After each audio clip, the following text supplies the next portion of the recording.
Hi everyone, today I'm going to be showing you how to change the radio on a 2001 Toyota Corolla. It's going to be the same basic procedure for all Corollas, essentially 93 through 92. I already put in an aftermarket radio, but this one's kind of junk. I got it for 20 bucks off of Amazon.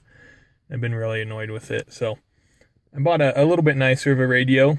It's actually a Boss. It has Bluetooth, DVD, CD, all the good stuff. So I'm going to show you how to replace this.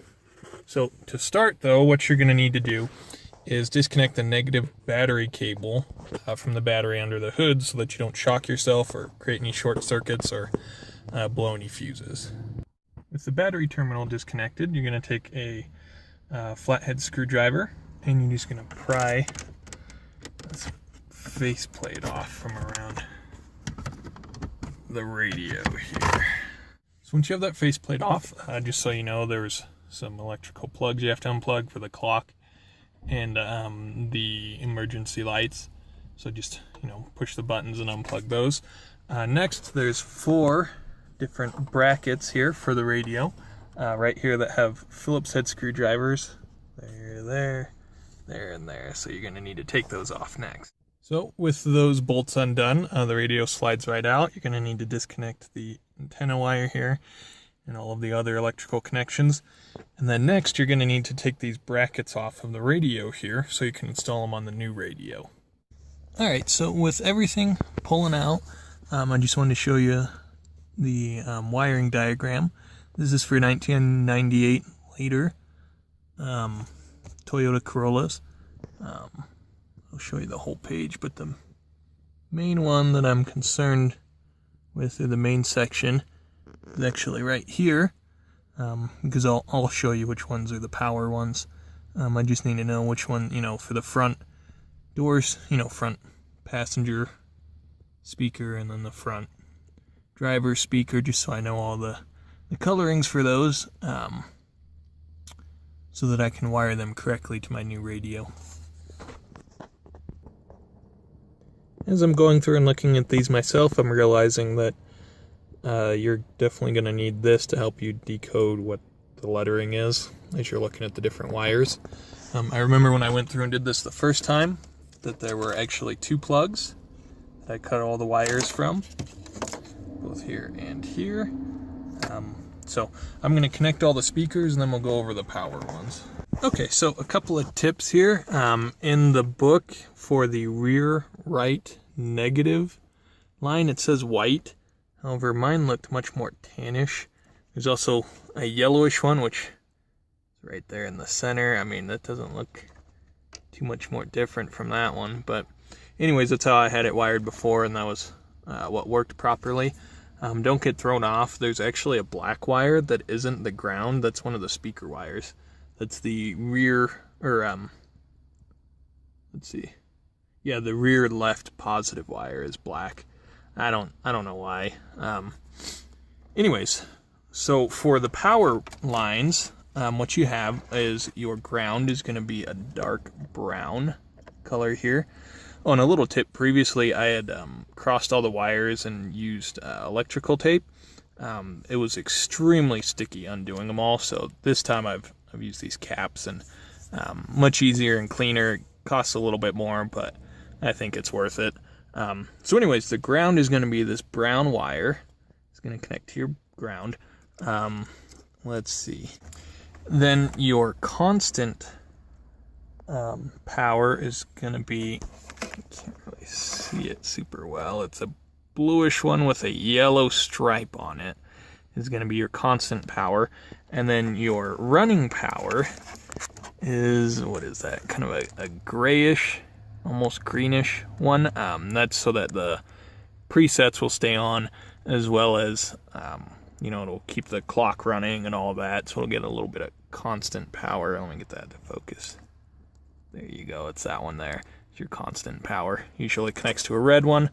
And then your actual power, your 12 volt, is yellow. That one is the blue one with the yellow stripe on it. Right there. So anyways, those who are connecting a DVD, if you want to be able to run the DVD while you're driving, for this particular radio, it's actually on here. See, it's the parking brake. It's a green wire. I'm going to connect it to the ground. That way it sends a constant power to it, saying that it's in park, to the radio, even though obviously I won't be, so I can watch DVDs while I drive. So be sure to remove these screws that basically blocks the CD from bouncing around during shipping. Remove these before you install it. I remember what I had to do when I installed the first aftermarket radio in here, and I didn't really remember it until I was looking at the bracket. But these brackets here, whoops, let me find that screw. These brackets here, anyways, they're going to go on the side. Luckily, they're labeled. It has an R for right, which is really convenient. So they're going to go on the side of the radio here. What you want to do is find the holes that are already there. See how those line up there? So find those, and then screw them in. It might line up. What I had to do previously was I actually drilled these two holes. Can't really see it in that light. I drilled these two holes previously so that it could screw into that old radio there. So you might have to do that yourself. You might just so that you can get them to line up, because you really don't want to be drilling holes into your radio unless you're really daring. This, ladies and gentlemen, is why you don't throw away bolts, because you never know when you're going to use them again. So what I had to do, since I had drilled these holes out previously, I had to take a hacksaw so that it was flush, because there's, you can kind of see a little bit, there you go, sticking out, so it won't make it flush. So I had to take a hacksaw to get that off. And then I found a bolt that actually fit perfectly in my new radio. I have the old bolts from the stock, but they're too big to fit in. And then most radios, this is pretty common. You don't want a bolt sticking in more than 6 millimeters. So this was 1 centimeter, so I clipped it down about half, just to be on the safe side, even though I don't think, because there's a gap here, I don't think that it was going more than 6 millimeters, but I clipped it anyways just to make sure. So before you put the radio all back in, what you're going to want to go through and do is just check each one of these to make sure that they're on there tight, that both wires are tight, just so that stuff doesn't come loose while you're putting it all back together. And then I'm going to finally connect the ground wires. I've waited because I also need to connect it to this parking brake wire so that I can watch DVDs while I drive, while it's in drive. So I'll put that all in and we'll make sure it looks good. Alright, after hooking that all back together and putting it together, it's actually working perfectly fine. It kept, I just checked one of the presets on it. There we go. Take this off.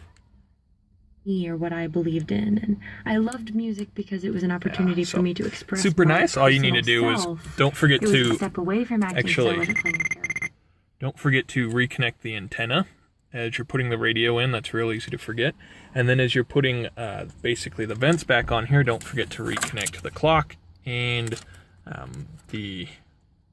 it's the emergency flashing lights. So hopefully this is all helpful. This one was a little more tricky. Those wires didn't really make a lot of sense with their coloring, but if you follow the instructions that I showed you, you should be able to wire it properly, and hopefully this helps. Thanks for watching.